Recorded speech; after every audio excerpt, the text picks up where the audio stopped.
Hello and welcome to my YouTube channel. इस video में मैं आपको पढ़ाऊंगी तुलनात्मक राजनीति के अध्ययन के उपागम। ठीक है, क्या क्या होते हैं। Approaches to the study of comparative politics. इससे पहले जो मैंने चैप्टर्स करवाए हैं, तुलनात्मक राजनीति, अर्थ, प्रकृति एवं क्षेत्र, comparative politics, meaning, nature and scope, और सेकंड चैप्टर तुलनात्मक राजनीति और तुलनात्मक शासन में अंतर, difference between comparative politics and comparative government. ये दोनों चैप्टर के जो लिंक है आपको डिस्क्रिप्शन में मिल जाएगा। आज इस वीडियो में आप लोग पढ़ेंगे, जानेंगे तुलनात्मक राजनीति के अध्ययन के उपागम के बारे में, और एक एक करके सारे ये 4, 5, 6 चैप्टर जो दिख रहे हैं सारे कंप्लीट हो जाएंगे। ठीक है, तो चलिए वीडियो को स्टार्ट करते हैं, लेक्चर को स्टार्ट करते हैं। यदि आप चैनल पर नए आए हैं तो चैनल को सब्सक्राइब कर लीजिएगा, बेल आइकन को दबा दीजिएगा ताकि नए वीडियोस की नोटिफिकेशन आपको मिलते रहे, और टेलीग्राम पे जुड़ जाइएगा क्योंकि कोल्हान यूनिवर्सिटी से रिलेटेड सारे अपडेट आपको मिलते रहेंगे। और इस बुक का पीडीएफ भी आपको मिलेगा, और जो भी इम्पोर्टेंट पीडीएफ आते हैं, नोटिस वगैरह कोल्हान यूनिवर्सिटी के, वो भी आपको इसमें मिलते रहेंगे। तो तुलनात्मक राजनीति के अध्ययन के उपागम के बारे में इसमें आप जानने वाले हैं, समझने वाले हैं। तो वीडियो को ध्यान से अंत तक सुनिएगा, देखिएगा, ताकि आपके सारे कॉन्सेप्ट्स जो है क्लियर हो जाए। ठीक है, यह नया दृष्टिकोण जिसे हम आधुनिक दृष्टिकोण कहते हैं, परंपरागत पद्धति की सीमाओं को तोड़ चुका है। तुलनात्मक राजनीति का आधुनिक दृष्टिकोण अधिक परीक्षण करने वाला, अधिक खोजबीन करने वाला तथा अधिक व्यवस्थित है। यह कथन जो है रॉय सी, मैक्रेडिस तथा ब्राउन के है। ठीक है, इसे याद रखिएगा क्योंकि ऑब्जेक्टिव क्वेश्चन में पूछा जा सकता है कि ये जो कथन है किसके द्वारा दिए गए हैं। ठीक है, तुलनात्मक राजनीति की परंपरागत विधियां राजनीतिक व्यवस्थाओं और प्रक्रियाओं की वास्तविकताओं को समझने में तथा वर्तमान सिद्धांतों के प्रतिपादन में सहायक नहीं हुई। इसलिए नए उपागमों एवं विधियों की खोज प्रारंभ हुई। राजनीतिक संस्थाओं और राजनीतिक व्यवहार के तुलनात्मक अध्ययन को अधिक वैज्ञानिक स्वरूप प्रदान करने के लिए विद्वानों ने परंपरागत तुलनात्मक राजनीति के विचारकों से भिन्न जो पद्धति या दृष्टिकोण अपनाया, उसे तुलनात्मक राजनीतिक अध्ययन के आधुनिक उपागम कहते हैं। सन 1908 में ग्राहम वालिस की रचना ह्यूमन नेचर इन पॉलिटिक्स तथा आर्थर बेंटले की रचना द प्रोसेस ऑफ गवर्नमेंट का प्रकाशन राजनीतिक अध्ययन में एक परिवर्तन का प्रतीक है। अब राजनीति की अनौपचारिक प्रक्रियाओं पर अधिक और राज्य की राजनीतिक संस्थाओं पर कम बल दिया जाने लगा। समाज विज्ञानों की समाजशास्त्र, मनोविज्ञान जैसी शाखाओं से अब खुलकर सहायता ली जाने लगी। अंततः राजनीति शास्त्र के अध्ययन की इस नई अनुभववादी पद्धति का यह प्रभाव पड़ना ही था कि शक्ति, प्राधिकार, राजनीतिक श्रेष्ठ जन, एलिट जैसी संकल्पनाओं के परीक्षण हो। ग्राहम वालिस अंग्रेज थे और उन्हें सक्रिय राजनीति का अनुभव था। उनका आग्रह था कि राजनीतिक अध्ययन में नई यथार्थवादी दृष्टि अपनाई जाए। उन्होंने राजनीतिक अध्ययन के क्षेत्र में तथ्यों तथा साक्ष्यों पर बल दिया, और उनका यह दावा था कि ज्ञान की इस शाखा का विकास परिमाणात्मक रीति से होना चाहिए, न कि गुणात्मक रीति से। वालिस का यह विचार महत्वपूर्ण था कि सिर्फ यह अंदाज लगाना ही काफी नहीं कि लोगों को कैसा व्यवहार करना चाहिए या वे कैसा व्यवहार करेंगे, बल्कि महत्वपूर्ण बात यह है कि विशिष्ट राजनीतिक स्थितियों में लोग कैसा व्यवहार करते हैं, कैसा आचरण करते हैं। इसी प्रकार आर्थर बेंटले का व्यवहारवाद काफी हद तक समाजशास्त्र का ऋणी है, और उन्होंने इस विधि से राजनीतिक प्रक्रिया में प्रभावक गुटों, दलों, चुनावों और लोकमत के अध्ययन का मार्ग प्रशस्त किया है। रॉबर्ट के मर्टन तथा टालकट पार्सन्स ने तुलनात्मक राजनीति में सामाजिक वर्गों, सामाजिक संरचनाओं तथा समाजीकरण के अध्ययन पर जोर दिया। फ्रायड, मैकडूगल और आइसिंग जैसे मनोविश्लेषकों से तुलनात्मक राजनीति ने व्यक्तिगत और सामूहिक व्यवहार के सहसंबंधों के बारे में विचार ग्रहण किए। रेडक्लिफ ब्राउन और बी मेलिनोवस्की जैसे नए वैज्ञानिकों से ज्ञान, विश्वासों, कला, विधि और रीति रिवाजों की सार्थकता ग्रहण की। David Stein, Armand, Karl Dyer, David Apter आदि लेखकों द्वारा विशाल पैमाने पर सामग्री ग्रहण किए जाने के कारण तुलनात्मक राजनीति के क्षेत्र को इतना अधिक व्यापक कर दिया है कि अब गैर सरकारी और सामाजिक गुटों, राजनीतिक प्रक्रियाओं, व्यक्तियों और वर्गों के राजनीतिक दृष्टि से प्रेरित या राजनीति को प्रभावित करने वाले व्यवहार पर अधिक से अधिक ध्यान दिया जा रहा है। तुलनात्मक राजनीति के अध्ययन के लिए जिन आधुनिक उपागमों का इस्तेमाल किया जाता है, प्रयोग किया जाता है, उन आधुनिक उपागमों के विकास के क्या कारण रहे होंगे? Reasons for the evolution of modern approaches, चलिए जानते हैं।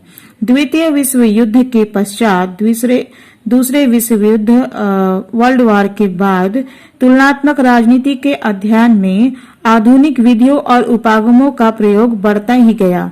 अब यह माना जाने लगा कि नवीन राजनीतिक यथार्थ की गत्यात्मक शक्तियों को समझने में परंपरागत पद्धतियों से कोई सहायता नहीं मिल रही है। लोकतांत्रिक व्यवस्थाओं के साथ ही साथ निरंकुश व्यवस्थाएं भी चुनौतियां बनती जा रही थी। पश्चिमी राजनीतिक व्यवस्थाओं के साथ साथ अर्ध विकसित देशों की राजनीतिक व्यवस्थाएं भी अस्तित्व में आ चुकी थी। ऐसी स्थिति में तुलनात्मक राजनीतिक अध्ययन के नए उपागम खोजे जाने लगे। आमंड तथा पावेल ने अपनी पुस्तक कंपैरेटिव पॉलिटिक्स में इसके लिए प्रमुखतया 3 कारणों को उत्तरदायी माना है। ठीक है, आधुनिक उपागमों के विकास के लिए आमंड और पावेल ने अपनी पुस्तक कंपैरेटिव पॉलिटिक्स में 3 कारणों को उत्तरदायी यानी जिम्मेदार माना है। ठीक है, आधुनिक उपागमों का विकास क्यों हुआ? नए राज्यों के उदय के कारण। एशिया, अफ्रीका तथा मध्य पूर्व में राष्ट्रीय विस्फोट, जिनसे नाना प्रकार की संस्कृतियों, सामाजिक संस्थाओं और राजनीतिक विशेषताओं वाले अनेक राष्ट्रों का राज्यों के रूप में उदय हुआ। पश्चिमी राष्ट्रों के प्रभुत्व का अंत के कारण भी आधुनिक उपागम के विकास हुई है। ठीक है, पश्चिमी राष्ट्रों के प्रभुत्व का अंत, अटलांटिक समुदाय के राष्ट्रों के प्रभुत्व का अंत और अंतर्राष्ट्रीय शक्ति और प्रभाव का उपनिवेशों व अर्ध उपनिवेशी क्षेत्रों में प्रसार और विस्तार। साम्यवादी राष्ट्रों का समुदाय जो है यह भी आधुनिक उपागम के विकास के लिए एक कारण है। साम्यवादी राष्ट्रों का समुदाय, साम्यवाद का राष्ट्रीय राजनीतिक व्यवस्था की संरचना और अंतर्राष्ट्रीय व्यवस्था को बदलने के संघर्ष में एक शक्तिशाली प्रतियोगी के रूप में उभरना। तुलनात्मक राजनीति का परंपरागत दृष्टिकोण इन परिवर्तित परिस्थितियों को समझने में अधिक सहायक सिद्ध नहीं हो सका, इसलिए नए दृष्टिकोण की आवश्यकता हुई। नए दृष्टिकोण अधिक व्यवस्थित एवं वैज्ञानिक है क्योंकि इनमें राजनीतिक संस्थाओं, प्रक्रियाओं और व्यवहारों के मूल में जाकर उन्हें समझने का प्रयत्न किया जाता है, कोशिश किया जाता है। तुलनात्मक राजनीति के अध्ययन के लिए राजनीतिक व्यवस्था विश्लेषण का प्रयोग किया जाता है। संरचनात्मक प्रकार्यात्मक उपागम का उपयोग किया जाता है। मार्क्सवादी लेनिनवादी उपागम का प्रयोग किया जाता है। ठीक है, तुलनात्मक राजनीति के अध्ययन के उपागम, approaches to the study of comparative politics. तुलनात्मक राजनीति के आधुनिक उपागम परंपरावादी उपागमों की अपेक्षा अधिक वैज्ञानिक एवं क्रमबद्ध है। आधुनिक उपागमों के प्रयोग से तुलनात्मक राजनीति के विषय क्षेत्र को क्रमबद्ध एवं परिप्रेक्ष्य में प्रयुक्त करने में सहायता मिलती है। इन उपागमों से विश्लेषण के तथ्यों के चयन का आधार तथा उनकी संगति का मापदंड मिलता है। इनसे विश्लेषण और तुलना की दृष्टि से महत्वपूर्ण प्रश्नों, समस्याओं तथा तथ्यों के मध्य तारतम्य स्थापित करने में भी सहायता मिलती है। तुलनात्मक राजनीति के अध्ययन से संबंधित आधुनिक उपागमों में कतिपय प्रमुख उपागम जो है इस प्रकार है। राजनीतिक व्यवस्था विश्लेषण उपागम, पॉलिटिकल सिस्टम एनालिसिस, संरचनात्मक प्रकार्यात्मक उपागम, स्ट्रक्चरल फंक्शनल एनालिसिस, मार्क्सवादी लेनिनवादी उपागम, मार्क्सिस्ट लेनिनिस्ट फ्रेमवर्क। अब हम लोग एक एक करके जानेंगे कि ये तीनों जो उपागम है क्या है, ठीक है, इसका क्या अर्थ है। तो चलिए राजनीतिक व्यवस्था विश्लेषण उपागम क्या है, इससे शुरुआत करते हैं। इसकी पॉलिटिकल सिस्टम एनालिसिस क्या है। व्यवस्था विश्लेषण सिद्धांत आधुनिक तुलनात्मक राजनीति की वैज्ञानिकता, व्यापकता और प्रौढ़ता की खोज का अप्रतिम उदाहरण है। तुलनात्मक राजनीति में व्यवस्था सिद्धांत की सार्थकता इस बात में है कि यह राजनीतिक जीवन की व्यापकता और गहराई को समझने के लिए परंपरागत तुलनात्मक राजनीति के संकीर्ण दायरे से निकलकर विज्ञानों की खोजों से प्राप्त निष्कर्षों को भी औजारों के रूप में इस्तेमाल करता है। व्यवस्था सिद्धांत की खोज के क्या कारण थे। राजनीति विज्ञान में व्यवस्था विश्लेषण सिद्धांत का प्रयोग राजनीति विज्ञान के परिवर्तित अध्ययन क्षेत्र का परिचायक है। आधुनिक राजनीतिक विश्लेषण राजनीतिक व्यवस्थाओं का ही विश्लेषण है। तुलनात्मक राजनीति के ग्रंथों में राजनीतिक तंत्र या राजनीतिक व्यवस्था शब्द का प्रयोग दिन प्रतिदिन बढ़ता जा रहा है। अभी तक राजनीति विज्ञान के अध्ययन का मुख्य बिंब राज्य तथा वे राजनीतिक संस्थाएं थी जिन्हें राज्य के कानून के द्वारा स्थापित तथा नियंत्रित समझा जाता था।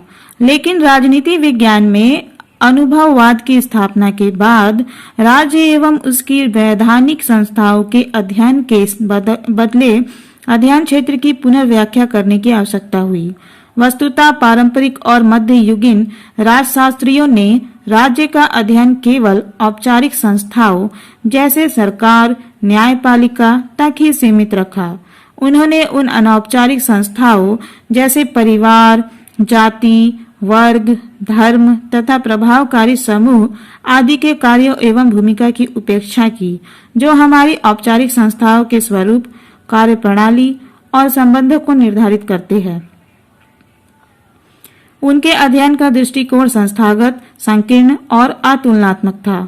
यदि हमें राजनीति शास्त्र को अधिक वैज्ञानिक, प्रभावशाली विषय बनाना है जिसके अंतर्गत हम सभी प्रकार के समाजों, भले ही उसमें आकार, संस्कृति, शैक्षिक स्तर, राजनीतिक या आधुनिकीकरण में कितने ही व्यापक अंतर हो, तो हमें एक व्यापक विश्लेषण सिद्धांत की आवश्यकता है जिससे हम उन सभी तत्वों का विश्लेषण कर सके जो आज के राजनीतिक जीवन के आधार है और जिनकी परंपरागत राजनीति शास्त्रियों ने उपेक्षा की।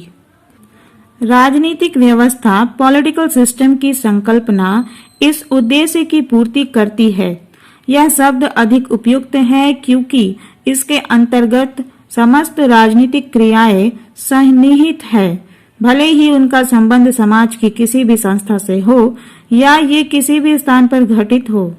राजनीतिक क्रियाएं केवल राज्य और सरकार तक ही सीमित नहीं है, वरन वे परिवार, क्लब, चर्च और उन संस्थाओं में भी पाई जाती है जहां पर व्यक्ति को दूसरे के सहयोग की आवश्यकता होती है। तुलनात्मक राजनीति के अंतर्गत व्यवस्था विश्लेषण सिद्धांत अमेरिकन राजनीति शास्त्रियों की देन है।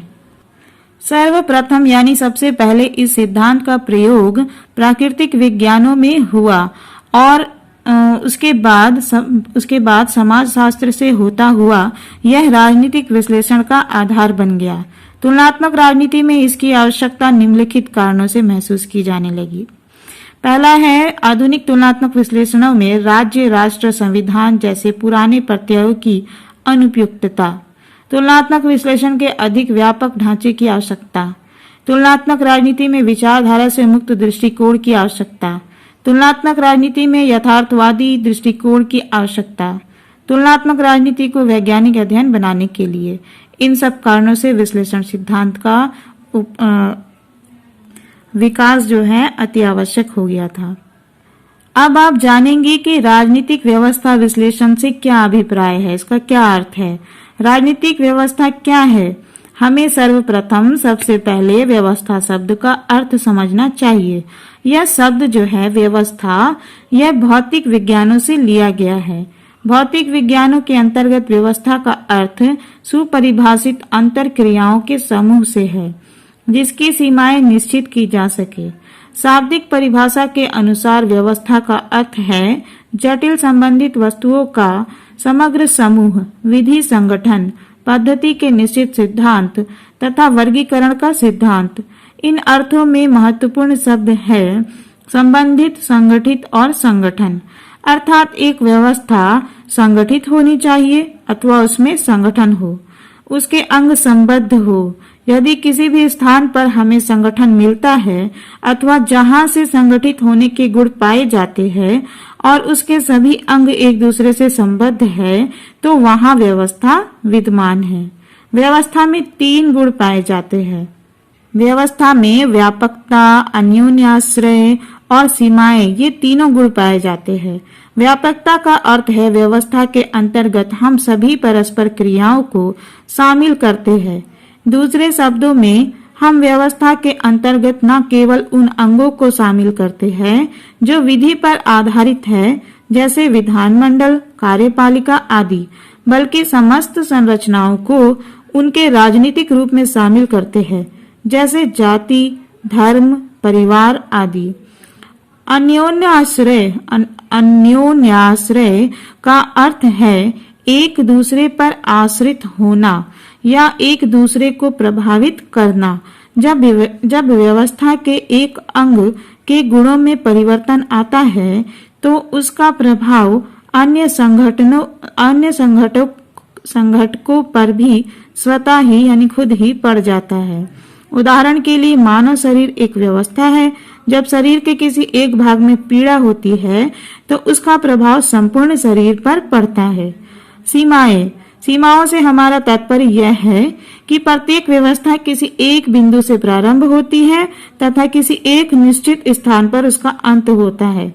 दूसरे शब्दों में ऐसा बिंदु जहां पर अन्य व्यवस्थाओं की परिधि समाप्त होती है और राजनीतिक व्यवस्था की परिधि प्रारंभ होती है यानी शुरू होती है, उसे हम राजनीतिक व्यवस्था की सीमा कहते हैं। समाज स्वयं एक व्यवस्था है जिसका निर्माण राजनीतिक व्यवस्था के अतिरिक्त अन्य व्यवस्थाओं जैसे कि आर्थिक, सांस्कृतिक, शैक्षणिक, धार्मिक और जैविक व्यवस्थाओं से होता है। यह सभी व्यवस्थाएं एक दूसरे को प्रभावित करती रहती है। राजनीतिक व्यवस्था अन्य व्यवस्थाओं से अलग और पूर्ण नहीं है। व्यक्ति का राजनीतिक आचरण न केवल उसके राजनीतिक मूल्यों अथवा प्रतिमानों से प्रभावित होता है, बल्कि रक्त संबंध, धार्मिक संबंध, आर्थिक क्रियाओं तथा सांस्कृतिक उपलब्धियों से भी प्रभावित होता है। व्यवस्था का अर्थ है मानवीय संबंधों का स्वरूप, पैटर्न ऑफ ह्यूमन रिलेशनशिप। कोई भी मानवीय संबंधों की संरचना राजनीतिक व्यवस्था बन जाती है यदि उसके अंतर्गत शक्ति, नियम और सत्ता के तत्व दृष्टिगोचर होने लगते हैं। राजनीति विज्ञान का जनक अरस्तु इस निष्कर्ष पर पहुंचता है कि राजनीति संगठन अन्य संगठनों से इस रूप में भिन्न है क्योंकि इसमें सत्ता और नियम विद्यमान रहते हैं, जबकि अन्य संगठनों में इसका अभाव यानी कमी पाई जाती है।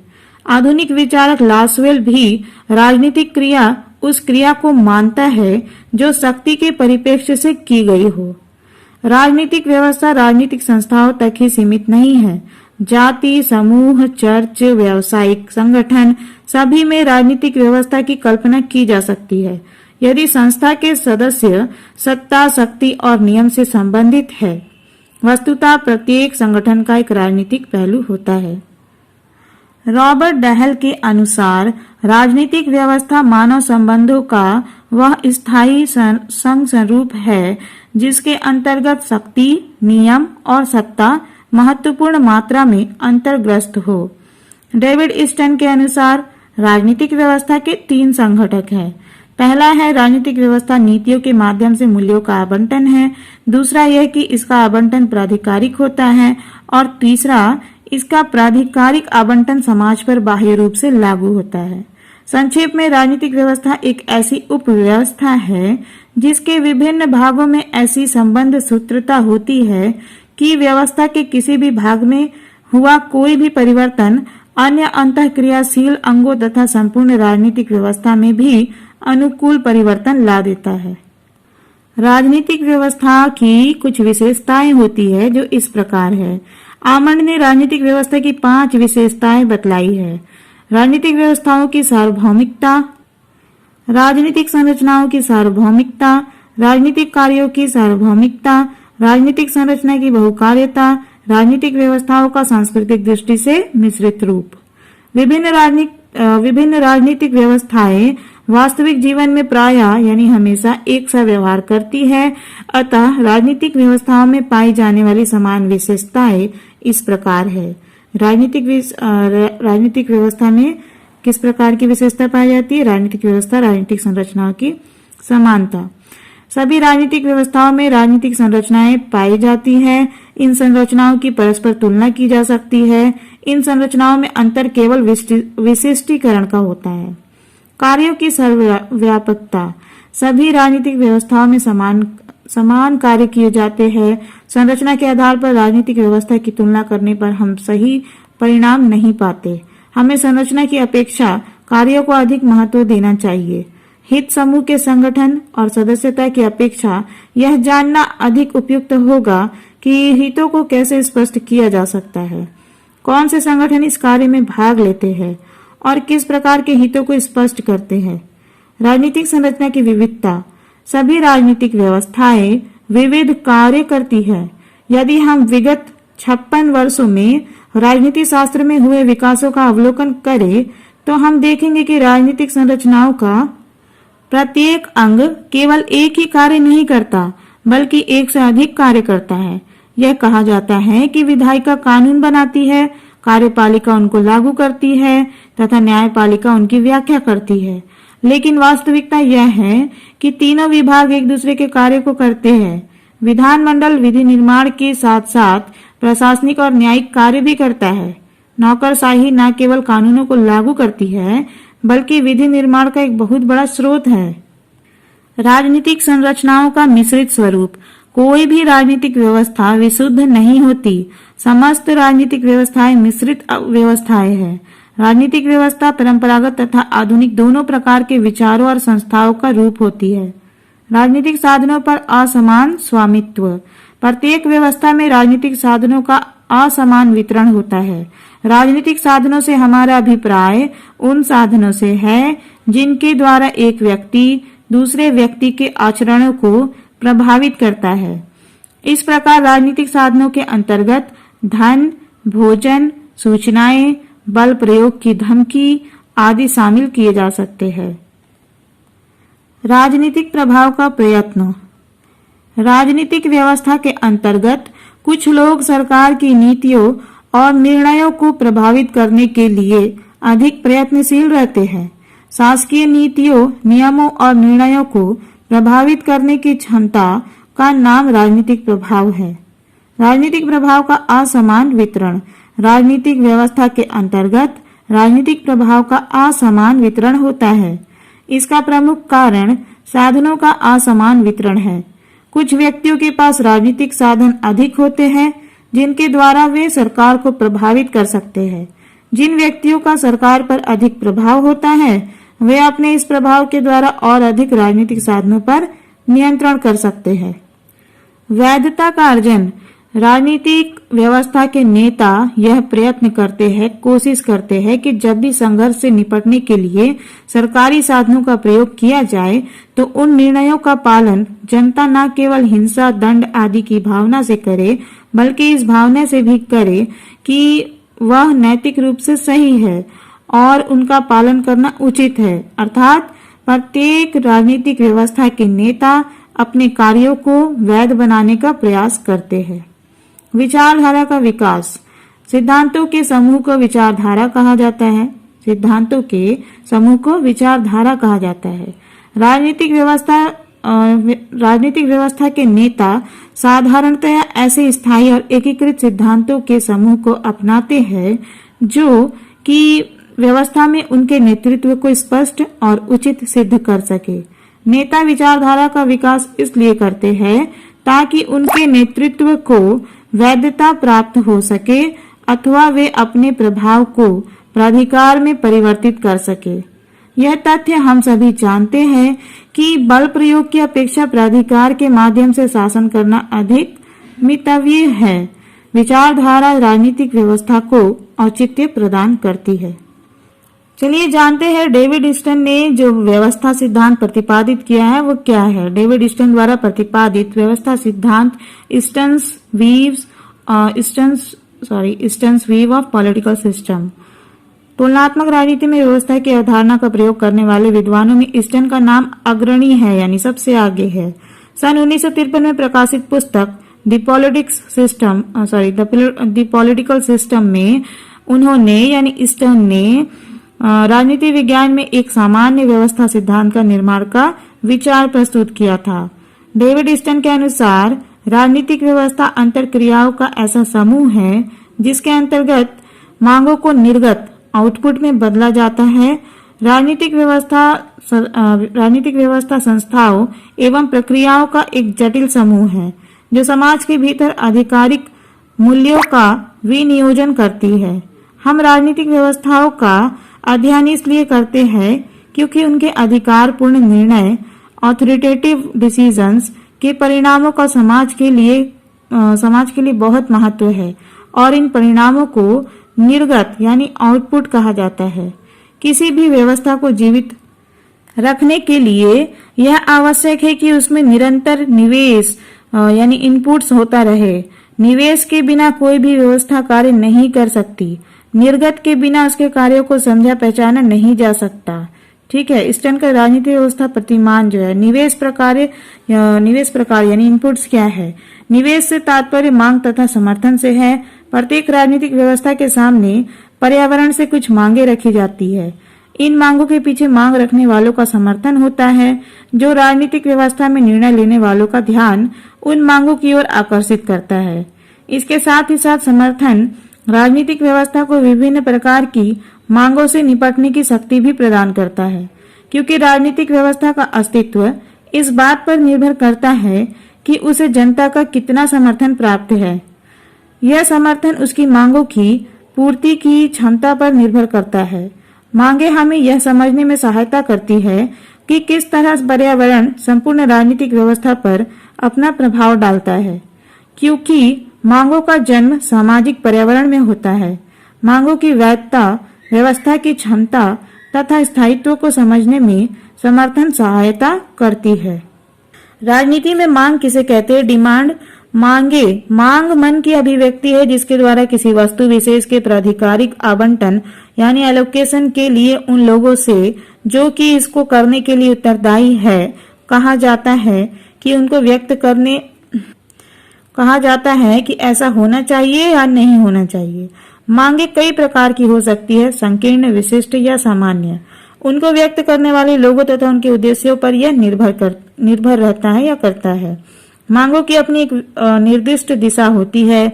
उनका बहाव सदैव सत्ता की ओर होता है। मांग के दो रूप होते हैं, सुझाव तथा निर्देश। मांगे दो प्रकार की होती है, स्पष्ट तथा अस्पष्ट। मांगे व्यक्तिगत स्वार्थ तथा जनहित दोनों से संबंधित हो सकती है। ठीक है। अब समर्थन क्या है? सपोर्ट।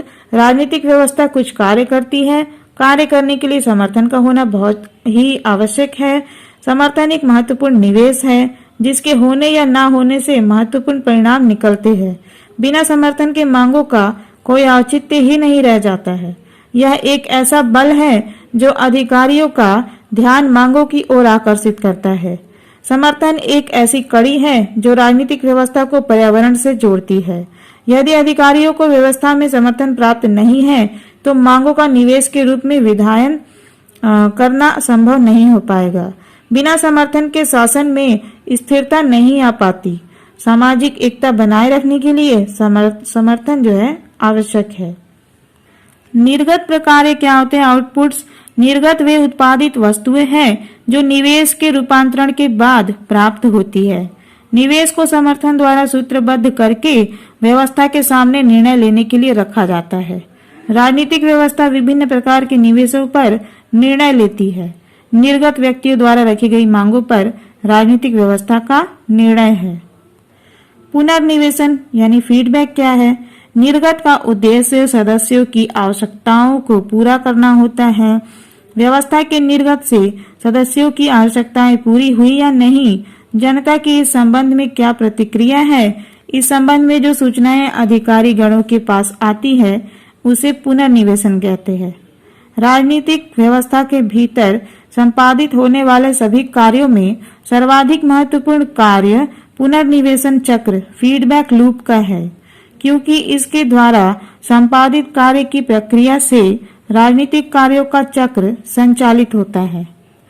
पर्यावरण एनवायरनमेंट राजनीतिक व्यवस्था संपूर्ण सामाजिक व्यवस्था में अन्य उप व्यवस्थाओं जैसे कि आर्थिक धार्मिक व्यवस्था की तरह एक उपव्यवस्था की भूमिका अदा करती है।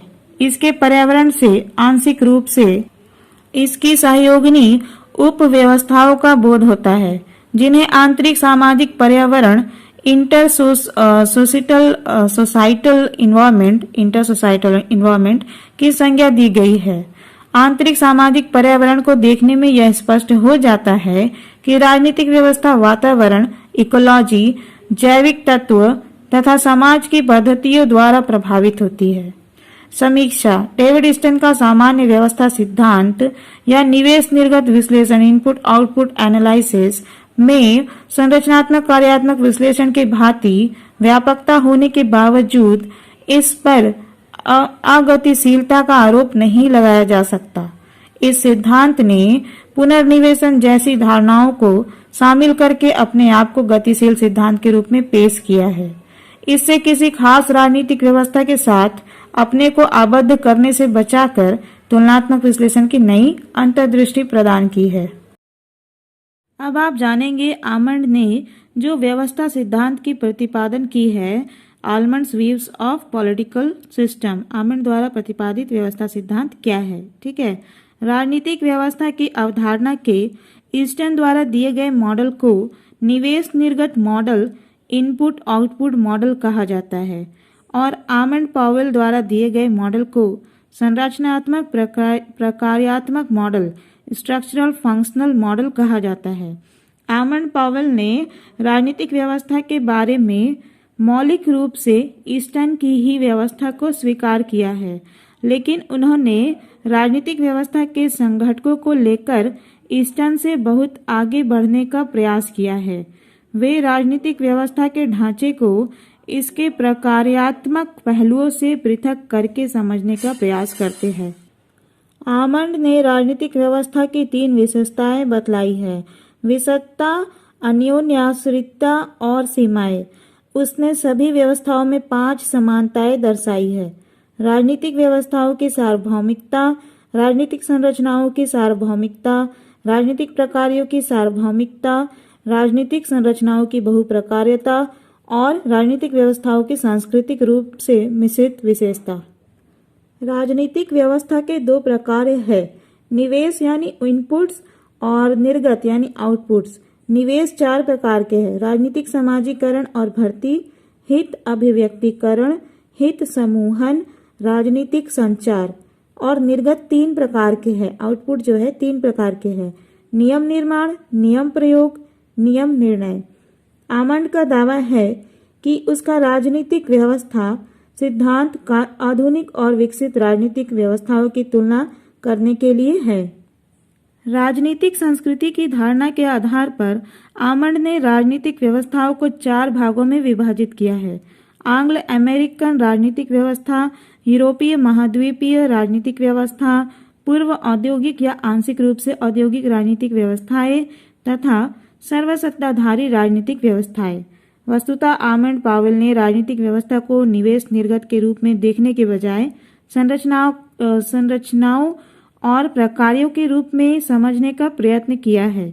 इसलिए इसका राजनीतिक व्यवस्था उपागम के अंतर्गत विस्तार से विवेचन न करके आगे संरचनात्मक प्रकार्यात्मक विश्लेषण के उपागम में विस्तार से विवेचन किया गया है। राजनीतिक व्यवस्था उपागम के लाभ।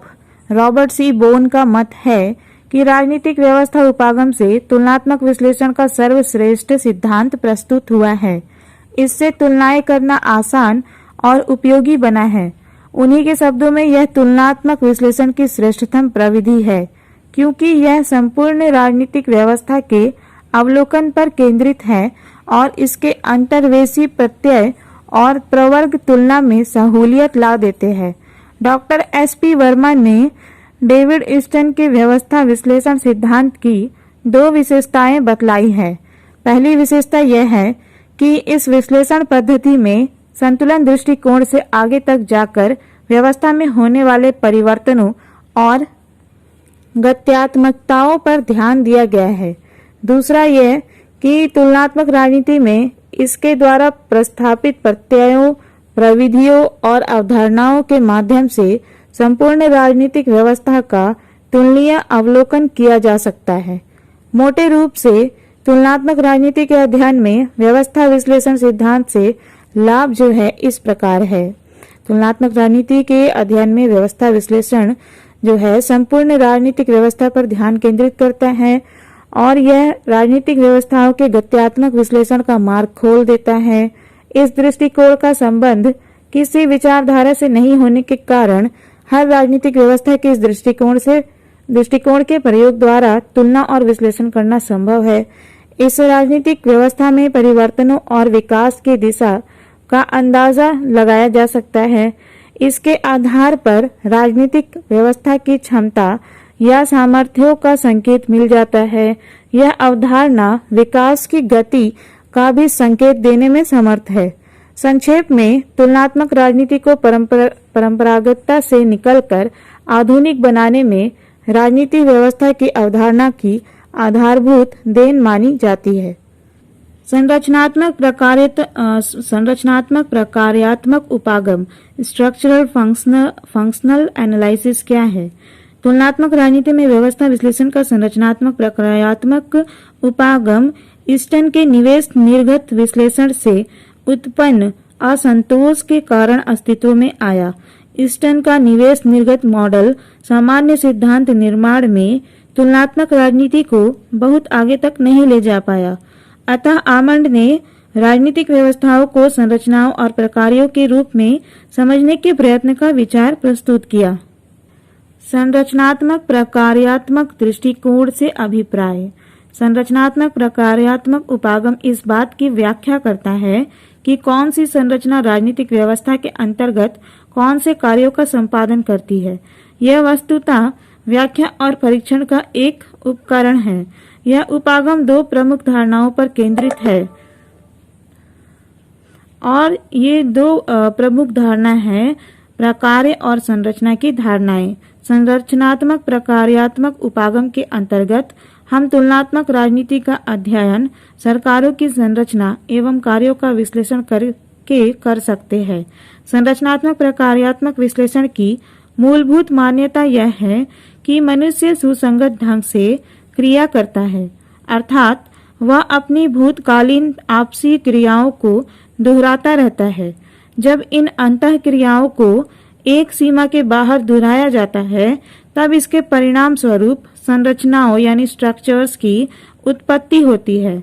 उदाहरण के लिए ब्रिटिश संसद की एक संरचना है। कुछ संरचनाएं ऐसी होती है जो तब तक अनाम रहती है जब तक उसे कोई नाम नहीं देता। जब किसी संरचना में निरंतर संपादित होने वाले व्यवहारों के कारण उस संरचना के अस्तित्व को स्थिर रहने का सहारा मिलता है तो समाज वैज्ञानिक उन क्रियाओं को प्रकार्यात्मक यानी फंक्शनल कहते हैं। इसके विपरीत संरचना के अंतर्गत निरंतर संपन्न होने वाले जिन व्यवहारों से उस संरचना के अस्तित्व का आघात पहुंचता है उन व्यवहारों को समाज वैज्ञानिक दुष्क्रियात्मक डायसफंक्शनल की संज्ञा देते हैं। कार्य शब्द का व्यवहार भी विभिन्न रूपों में किया जाता है।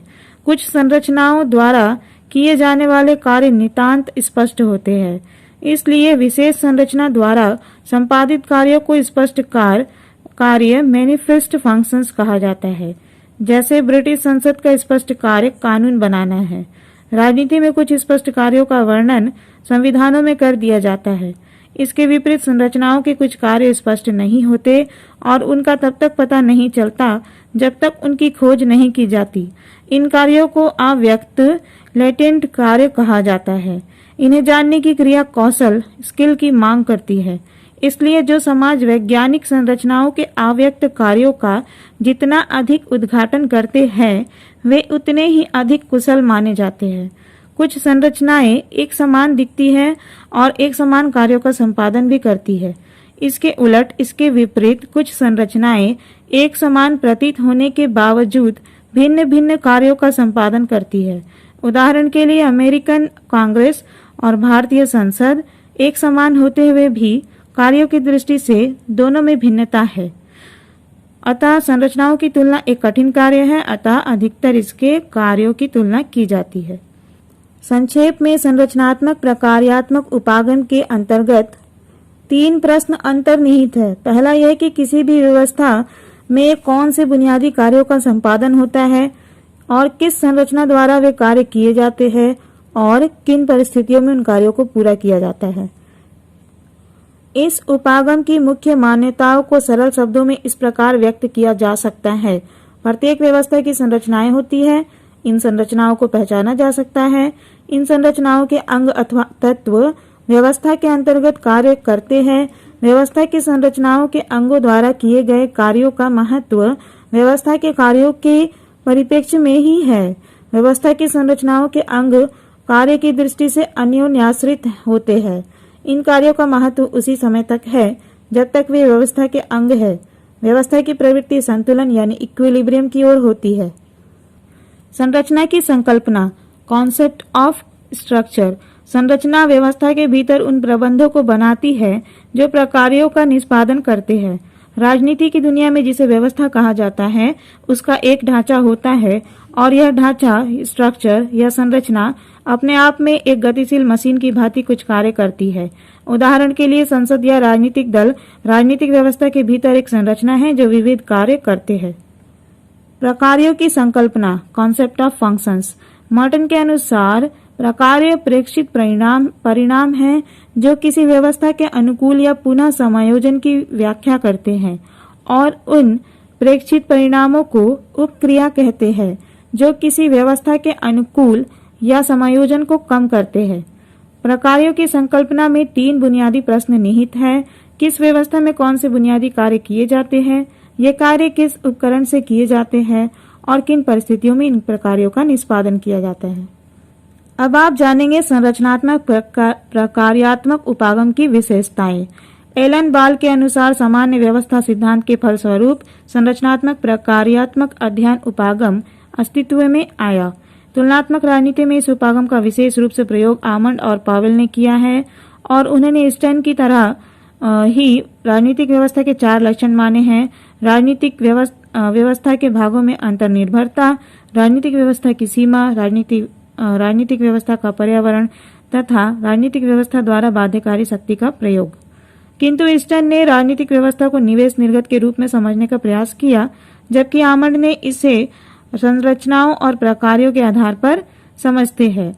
इस कारण संरचनात्मक प्रकार्यात्मक उपागम की विशेषताएं राजनीतिक व्यवस्था उपागम के कुछ भिन्न प्रकार से हो सकती है। संपूर्ण राजनीतिक व्यवस्था पर बल। ईस्टर्न की तरह ही आमंड भी संरचनाओं और प्रकार्यों को विश्लेषित करने में राजनीतिक व्यवस्था का ही आधार रखता है। इसने उन सब संरचनाओं की ओर ध्यान केंद्रित किया है जो राजनीतिक व्यवस्था को विशेष प्रकृति प्रदान करती है। विशिष्ट कार्यों की शर्त का प्रतिपादन।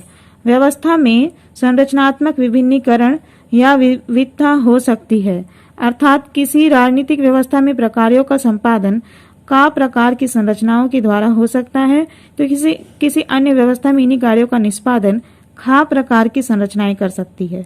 यहाँ संरचनाओं की समानता मौलिक नहीं है, लेकिन व्यवस्था के बने रहने के लिए प्रकार्यों का एक सा निष्पादन जो है अनिवार्य है। विविध संरचनाओं में प्रकार्यात्मक अंतर्निर्भरता। यह उपागम राजनीतिक व्यवस्था में संरचनात्मक प्रकार्यात्मक उपागम जो है, यह उपागम राजनीतिक व्यवस्था में विद्यमान संरचनाओं में अंतर्निर्भरता की प्रकार्यात्मक आधार पर व्याख्या करता है, अर्थात यह संरचनाओं को प्रकार्यों के आधार पर परिभाषित करने का प्रयत्न यानी कोशिश करता है। संरचनात्मक प्रतिस्थापना की मान्यता। संरचनात्मक एकरूपता या समानता के आधार पर इस उपागम में यह स्वीकार किया गया है कि संस्कृति विशेष के अनुसार संरचनाओं में हेरफेर या इनका रूप परिवर्तन या उनके स्थान पर नई प्रकार की संरचनाओं का निर्माण या प्रतिस्थापना हो सकती है। प्रकार्यात्मक या विकार्यात्मक संरचनाओं को मान्यता। संरचनाएं हर समय केवल प्रकार्य ही करती हो, ऐसा इस उपागम में नहीं माना गया है। एक ही संरचना एक समय में प्रकार्य और दूसरे समय में विकार्य करने की स्थिति में धकेली जा सकती है। अतः यह उपागम प्रकार्यों और विकार्यों को स्वीकार करने वाला उपागम है। अब हम उस संरचनात्मक प्रकार्यात्मक उपागम की बात करेंगे जिसे आमंड और पावेल ने प्रतिपादित किया है। आमंड और पावेल द्वारा प्रतिपादित संरचनात्मक प्रकार्यात्मक उपागम। संरचनात्मक प्रकार्यात्मक उपागम की दिशा में सबसे अधिक योगदान G.A. आमंड का है। आमंड राज्य व्यवस्था के प्रकार्यात्मक सिद्धांत की तलाश में है। आमंड का विश्लेषण संरचनात्मक प्रकार्यक विश्लेषण है। इस विश्लेषण पद्धति का सबसे पहले विकास जैविक तथा तांत्रिक विज्ञानों में हुआ। सामाजिक विज्ञानों में सर्वप्रथम इसे मानव विज्ञान के अध्ययन में अपनाया गया। बाद में इसे परिष्कृत या टालकट पार्सन्स तथा मेरियम लेवी ने समाजशास्त्रीय विश्लेषण की एक पद्धति के रूप में अपनाया। इस विश्लेषण पद्धति में यह माना जाता है कि प्रत्येक व्यवस्था में संरचनाएं होती है। इन संरचनाओं को पहचाना जा सकता है। इन संरचनाओं के अंग अथवा तत्व व्यवस्था के अंतर्गत कार्य करते हैं। व्यवस्था की सक्रियता इनके कार्यों को अर्थ प्रदान करती है, अर्थात व्यवस्था की संरचनाओं के अंगों के द्वारा किए गए कार्यों का महत्व व्यवस्था के कार्यों के ही परिप्रेक्ष्य में है। संरचना के एक अंग अथवा तत्व की क्रियाएं दूसरे अंग अथवा तत्व पर निर्भर करती है। व्यवस्था की संरचनाओं के अंग कार्य की दृष्टि से अन्योन्य आश्रित होते हैं। सभी राजनीतिक व्यवस्थाओं को वे चाहे किसी भी प्रकार की क्यों न हो, यदि उन्हें क्रियाशील तंत्र के रूप में कायम रहना है तो उन्हें एक विशिष्ट प्रकार के कार्य को अवश्य करना पड़ेगा। सतत क्रियाशीलता राजनीतिक व्यवस्थाओं की एक विशेषता है। ये विशेषता की प्रकार्यक आवश्यकताएं हैं। विभिन्न राजनीतिक व्यवस्थाओं में यह कार्य विभिन्न प्रकार की राजनीतिक संरचनाओं और कभी-कभी उन संरचनाओं द्वारा जिन्हें हम राजनीतिक संरचनाएं नहीं कहते किया जाता है। अतः राजनीतिक व्यवस्थाओं के तुलनात्मक अध्ययन में न केवल औपचारिक संरचनाओं की तुलना की जानी चाहिए बल्कि उन अनौपचारिक संरचनाओं की भी तुलना की जानी चाहिए जिन्हें हम राजनीतिक संरचनाओं की श्रेणी में नहीं रखते। आमंड के अनुसार राजनीतिक व्यवस्था की 4 विशेषताएं हैं जिन्हें अंतःक्रिया के औचित्यपूर्ण प्रतिमान कहा जाता है। वे 4 विशेषताएं इस प्रकार है।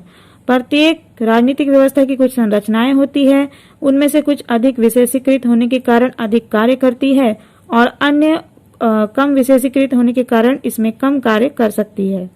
व्यवस्था और इसकी संरचनाओं में कुछ भी अंतर हो सकता है, लेकिन सभी राजनीतिक व्यवस्थाओं में समान राजनीतिक कार्य किए जाते हैं। राजनीतिक संरचनाएं कई ऐसे कार्य करती है जिन्हें बहुकार्यक कहा जा सकता है। पूर्ण समाज का अंग होने के कारण सभी राजनीतिक व्यवस्थाओं की अपनी संस्कृति होती है जो हमेशा परंपरागत और आधुनिक का मिश्रण होती है। आमंड ने राजनीतिक व्यवस्था की संरचनात्मक प्रकार्यात्मक व्यवस्था में ईस्टर्न के समान ही 3 चरण स्वीकार किए हैं। राजनीतिक व्यवस्था के आदाय या निवेश, रूपांतरण प्रक्रिया तथा राजनीतिक व्यवस्था के प्रदाय या निर्गत। राजनीतिक व्यवस्था के आदाय या निवेशों के लिए आमंड मांगों तथा समर्थनों को स्वीकार करता है। आमंड के अनुसार निवेशों के रूप में आने वाली मांगों की 4 श्रेणियां हैं। वस्तुओं और सेवाओं के वितरण या आवंटन संबंधी मांगे, व्यवहारों को नियंत्रित करने संबंधी मांगे, राजनीतिक सहभागिता संबंधी मांगे, संचार से संबंधित मांगे। इन्हें दूसरे शब्दों में राजनीतिक समाजीकरण और भर्ती, हित अभिव्यक्तिकरण, हित समूहीकरण और राजनीतिक संचार कहा जाता है। मांगों की तरह ही आमंड ने समर्थन को भी 4 श्रेणियों में विभक्त किया है। द्रव्यात्मक समर्थन, आज्ञाकारिता समर्थन, सहभागिता समर्थन, श्रद्धात्मक समर्थन। आमंड की राजनीतिक व्यवस्था विश्लेषण की प्रमुख देन रूपांतरण प्रक्रिया से ही संबंधित है। आमंड के अभिमत में मांगों की रूपांतर प्रक्रिया उतनी सरल नहीं है जितनी कि ईस्टर्न ने मान ली है। मांगों के रूपांतरण को आमंड ने 2 भागों में विभक्त किया है। मांगों के रूपांतरण के राजनीतिक प्रकार्य वर्ग तथा मांगों के रूपांतरण के शासकीय प्रकार्य प्रवर्ग। प्रथम में मांगों को संशोधित करके रूपांतरण योग्य बनाया जाता है। इसमें केवल सरकार की संरचनाएं ही सम्मिलित नहीं होती बल्कि राजनीतिक दृष्टि से गैर सरकारी संरचनाएं भी सम्मिलित होती है। राजनीतिक दल, दबाव समूह, हित समूह या अन्य ऐसे ही संगठन इस स्तर पर मांग के संसाधन व रूपांतरण में सरकारी संरचनाओं के साथ अंतःक्रियाशील रहते हैं। दूसरे में मांगों को सत्तात्मक या आधिकारिक निर्णयों की स्थिति तक पहुंचाने की औपचारिकताएं सम्मिलित है। इसमें प्रमुखता शासन संरचनाएं सम्मिलित होती है, किंतु इस स्तर पर भी वे तत्व सक्रिय रहते हैं जिन्होंने मांगों को संशोधित करके सत्ताओं के ध्यान देने की स्थिति तक धकेला होता है। आमंड ने राजनीतिक व्यवस्था के प्रदा या निर्गतों के विवेचन में ईस्टर्न का मॉडल स्वीकार नहीं किया। उसने निर्गतों के 4 भिन्न प्रकार माने हैं: निकालने या उगाहने या लेने वाले निर्गत, नियामक निर्गत, वितरणी निर्गत, प्रतीकात्मक निर्गत। निर्गतों में पहली श्रेणी का संबंध कर, वसूली, व्यक्तिगत सेवाएं और सहयोग तथा योगदान से है। दूसरे में मानव व्यवहार को नियमित और नियंत्रित करना सम्मिलित रहता है। वितरणात्मक निर्गतों में वस्तुओं, सेवाओं, लाभों, अवसरों, सम्मानों इत्यादि का आवंटन शामिल है। प्रतीकात्मक निर्गत मूल्यों की पुष्टि तथा राजनीतिक प्रतीकों का प्रदर्शन, नीतियों और उद्देश्यों की घोषणा से संबंधित होता है। जिस विधि तथा यंत्र द्वारा राजनीतिक व्यवस्था आगत को, विभिन्न समूहों तथा व्यक्तियों की मांगों को रूपांतरित करता है तथा पर्यावरण की प्रतिक्रियाओं का प्रत्युत्तर देता है, उसे आमंड रूपांतरण की प्रक्रिया कहता है। राजनीतिक व्यवस्था की क्षमता इस बात में निहित है कि किस सीमा तक आगत यानी इनपुट को निर्गत यानी आउटपुट में रूपांतरित करने की क्षमता रखता है। आगत को निर्गत में रूपांतरित करने की क्षमता को व्यवस्था की क्षमता कहा जाता है। संक्षेप में आमंड के संपूर्ण विश्लेषण का निष्कर्ष यह है कि जो राजनीतिक व्यवस्था जितनी विकसित होगी, उसकी संरचनाएं यानी स्ट्रक्चर्स भी उतनी ही विशेषीकृत होंगी। आमंड आधुनिक राजनीतिक व्यवस्था उस व्यवस्था को कहता है जिसकी राजनीतिक संस्कृति विशेषीकृत होती है। इस प्रकार वो संस्कृति विशेषीकरण के आधार पर राजनीतिक व्यवस्थाओं का विभाजन करता है। अभी तक आपने जाना कि संरचनात्मक प्रकार्यात्मक उपागम क्या है। अब आप जानेंगे संरचनात्मक प्रकार्यात्मक उपागम की आलोचना यानी क्रिटिसिज्म। ठीक है, इस उपागम के प्रमुख दोष जो है इस प्रकार है। इस उपागम यानी संरचनात्मक प्रकार्यात्मक उपागम पर परिवर्तन विरोधी होने के कारण आरोप लगाया जाता है। ऐसा कहा जाता है कि इसके समर्थक समाज में गत्यात्मकता के स्थान पर यथास्थितिवाद के समर्थक है। इस उपागम का प्रयोग उन लोगों ने किया है जो हार्वर्ड तथा शिकागो के बंद कमरों में बैठते हैं। इससे तीसरी दुनिया के देशों की राजनीतिक व्यवस्था का अध्ययन संभव नहीं है। यह उपागम सर्वसम्मतता कॉन्सेंसस पर बल देता है, जबकि तीसरी दुनिया के देशों में सर्वसम्मति का अभाव पाया जाता है। इस उपागम का ध्येय यथास्थितिवाद का समर्थन करना है, अर्थात प्रचलित राजनीतिक व्यवस्था की रक्षा करना, ताकि दुनिया में साम्यवादी व्यवस्था का प्रसार न हो। आलोचक यह भी कहते हैं कि संरचनात्मक प्रकार्यात्मक उपागम अमेरिकी पूंजीवाद की रक्षा का साधन है। राजनीतिक व्यवस्था की प्रकार्यात्मक अपेक्षाओं को सुस्पष्ट करना कठिन है। कुछ कमियों के बावजूद संरचनात्मक प्रकार्यात्मक उपागम में इस उपागम का महत्व कम नहीं हो सकता। यह सच है कि दृष्टिकोण में ऐसे प्रत्ययों का प्रयोग किया गया है जो परिभाषा की दृष्टि से कठिनाई अवश्य उत्पन्न करते हैं, लेकिन तुलनात्मक राजनीति को परंपरागत जकड़नों से मुक्त कर एक नवीन गत्यात्मक अनुशासन बनाने का सूत्रपात संरचनात्मक प्रकार्यात्मक परिप्रेक्ष्य द्वारा ही हुआ है। एप्टर तथा एक्सटीन ने लिखा है, विश्व युद्ध के बाद के वर्षों में और विशेष रूप से अभी हाल ही के वर्षों में तुलनात्मक राजनीति के विद्यार्थियों ने संरचनात्मक प्रकार्यात्मक विश्लेषण के प्रवर्गों और परिप्रेक्ष्यों का अधिकाधिक प्रयोग किया है। अब आप जानेंगे मार्क्सवादी लेनिनवादी उपागम क्या है। Marxist Leninist framework. पश्चिमी देशों में राजनीति शास्त्रियों ने तुलनात्मक राजनीतिक अध्ययनों में नए नए प्रत्ययों का प्रयोग करके राजनीतिक व्यवहार को समझने का प्रयत्न किया, लेकिन इनमें मार्क्सवादी लेनिनवादी दृष्टिकोण से राजनीतिक उथल पुथल को समझाने का कोई क्रमबद्ध प्रयास नहीं किया गया। साम्यवाद के विस्तार और प्रसार से राजनीति शास्त्रियों ने मार्क्सवादी लेनिनवादी परिप्रेक्ष्य के द्वारा राजनीतिक सामान्यीकरण करने की संभावनाओं की तरफ ध्यान देना शुरू किया। सबसे पहले स्टीफन क्लार्कसन ने इस बात पर ध्यान दिया कि सोवियत संघ का विकास सिद्धांत अर्थात मार्क्सवादी लेनिनवादी परिप्रेक्ष्य तुलनात्मक विश्लेषण का वैकल्पिक ढांचा बन सकता है। मोटे रूप से तुलनात्मक राजनीतिक अध्ययन में मार्क्सवादी लेनिनवादी उपागम के प्रयोग के तीन कारण हैं। पहला, पाश्चात्य विद्वानों द्वारा प्रस्तुत उपागमों की सामान्य सिद्धांत के निर्माण में असफलता। दूसरा, पाश्चात्य विकासवादी विश्लेषण का प्रत्ययी पतन। और तीसरा, पाश्चात्य उपागमों द्वारा विकासशील राज्यों की राजनीतियों का संतोषजनक स्पष्टीकरण देने में असफलता। मार्क्सवादी लेनिनवादी उपागम के समर्थक कतिपय मान्यताएं रखते हैं। वे राज्य की औपचारिक संरचनाओं को बहुत कम महत्व देते हैं। विकासशील राज्यों की समस्याएं मार्क्सवादी लेनिनवादी उपागम के आधार पर ही समझी जा सकती है, क्योंकि इनकी राज्य शक्ति, वर्ग तथा उद्योगों की धारणा विकासशील राज्यों में इनसे संबंधित धारणाओं से बहुत मेल खाती है। उदाहरण के लिए, लोकतंत्र का अर्थ विकासशील राज्यों और मार्क्सवादी लेनिनवादी विचारधारा वाले राज्यों में अधिक साम्यता रखता है। मार्क्सवादी लेनिनवादी दृष्टिकोण में अंतःशास्त्रीय अध्ययन दृष्टिकोण निहित है। इस उपागम के अनुसार सामाजिक विज्ञानों को स्वायत्त अनुशासनों के रूप में रखने से महत्वपूर्ण राष्ट्रीय प्रश्न टुकड़ों में विभक्त होकर रह जाते हैं और समस्याओं के समाधान नहीं होते। इसलिए यह दृष्टिकोण समग्र दृष्टि से संपूर्ण राजनीतिक व्यवस्था को देखकर समझने के प्रयास पर बल देता है। इस उपागम में मार्क्सवादी लेनिनवादी उपागम में व्यष्टि के स्थान पर समष्टि स्तर को इकाई के लिए चुनना उपयुक्त माना गया है। यह संपूर्ण राजनीतिक व्यवस्था को इकाई या संदर्भ मानकर उसकी प्रक्रियात्मक अभिव्यक्तियों को समझने का प्रयत्न करते हैं। मार्क्सवादी लेनिनवादी यह मानते हैं कि सामाजिक जीवन में शक्ति के आर्थिक पहलू की सर्वोपरिता ही महत्वपूर्ण होती है। आर्थिक शक्ति की सर्वोपरिता का तर्कसंगत परिणाम आर्थिक शक्ति युक्त वर्ग का प्रभुत्व की व्यवस्था में होना है। यह राजनीतिक शक्ति की गौणता का सूचक है। आर्थिक शक्ति की सर्वोपरिता तथा समाज में इससे संपन्न वर्ग का प्रभुत्व की व्यवस्था में होना है। यह राजनीतिक शक्ति की गौणता का सूचक है। आर्थिक शक्ति की सर्वोपरिता तथा समाज में इससे संपन्न वर्ग का प्रभुत्व राजनीतिक शक्ति को भी इसके अधीन बना देता है।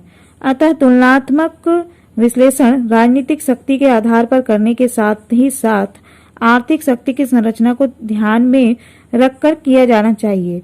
मार्क्सवादियों के अनुसार उत्पादन और वितरण के साधनों पर किसका स्वामित्व है, संपत्ति का किस प्रकार समाज में वितरण है, ये तथ्य राजनीतिक व्यवस्था की वास्तविक प्रकृति के निर्धारक होते हैं।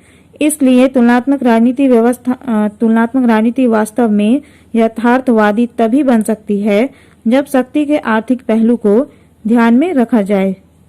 मार्क्सवादी लेनिनवादी उपागम की कुछ विशेषताएं इस प्रकार है। प्रत्ययी स्थायित्व। मार्क्सवादी लेनिनवादी दृष्टिकोण की प्रत्ययी व्यवस्था में स्थायित्व पाया जाता है। इसके प्रत्यय और शब्दावली पिछली आधी शताब्दी से आश्चर्यजनक समानता रखती रही है। उदाहरण के लिए वर्ग संघर्ष, राज्य या सरकार जैसे प्रत्ययों के अर्थ आज भी वही है जो 50 वर्ष पूर्व थे। प्रत्ययी स्थायित्व और एकता के कारण तुलनात्मक अध्ययन विश्लेषणों को समझना सरल हो जाता है। समग्रवादी पद्धति। इस उपागम में मार्क्सवादी लेनिनवादी उपागम में समग्रवादी पद्धति का प्रयोग किया जाता है। उदाहरण के लिए देश की राजनीतिक व्यवस्था से संबंधित घटनाक्रमों को समझने के लिए इतिहास, समाज की अवस्था, अर्थव्यवस्था की प्रकृति, राजनीति को समग्रतावादी विश्लेषण में समाहित कर दिया जाता है। गत्यात्मकता। मार्क्स ने इतिहास की भौतिकवादी व्याख्या करके आर्थिक नियतिवाद और भौतिक द्वंद्ववाद का सिद्धांत प्रतिपादित करके वर्ग संघर्ष के द्वारा समाजों की गत्यात्मकता को समझने का प्रयास किया तथा यह बताया कि ऐतिहासिक विकास की प्रमुख प्रेरक शक्तियां विश्लेषणों से बाहर नहीं जा सकती है। सामाजिक दृष्टि से प्रासंगिक ढांचा। मार्क्सवादी लेनिनवादी आदर्श सिद्धांतों के बजाय समाज की ठोस समस्याओं को लेकर उनको समझने और उनके स्पष्टीकरण का प्रमुख ध्येय रखते हैं।